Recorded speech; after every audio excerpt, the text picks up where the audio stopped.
আসসালামু আলাইকুম, welcome back to my another video. আজকে আবার চলে আসলাম নিউ একটি ছোট্ট ভিডিও নিয়ে। আজকে বিকেল থেকে মনটা চাচ্ছিল কি খাই কি খাই, তাই ঝটপট বানিয়ে ফেললাম স্যুপ, পাস্তা, নুডলস।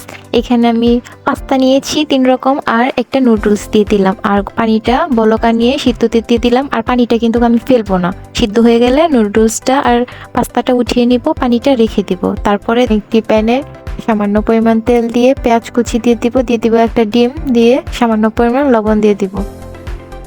তারপরে দিয়ে দিব সিদ্ধ করা নুডলস আর পাস্তা দিয়ে নাড়াচাড়া করে দিয়ে দিব স্বাদ মতো লবণ। লবণটা যখন মিক্সড করা হয়ে যাবে দিয়ে দিব পাস্তা মশলাটা দিয়ে মিক্সড করে দিব। মিক্সড করা হয়ে গেলে দিয়ে দিব টমেটো সসটা দিয়ে মিশিয়ে নিব। আর আমি কিন্তু পাস্তাটা যে সিদ্ধ করেছি ওই পানিটা কিন্তু ফেলিনি, দেখেন এই পানিটা এখন দিয়ে দিয়েছি। কারণ যদি আপনি পানিটা ফেলে দিতেন, এখন ঠান্ডা পানি দিতে হতো এক, তারপরে আপনি যদি ঠান্ডা পানিটা দিতেন এইখানে কর্নফ্লাওয়ার দিতে হতো ঘন করার জন্য।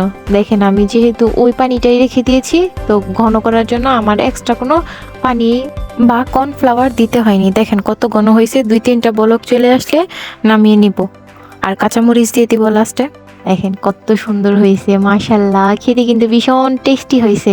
কেমন হয়েছে অবভিয়াসলি কমেন্ট করে জানাবেন। ভালো লাগলে লাইক, কমেন্ট, শেয়ার, সাবস্ক্রাইব করে পাশে থাকবেন। আল্লাহ হাফেজ, থ্যাংকস ফর ওয়াচিং।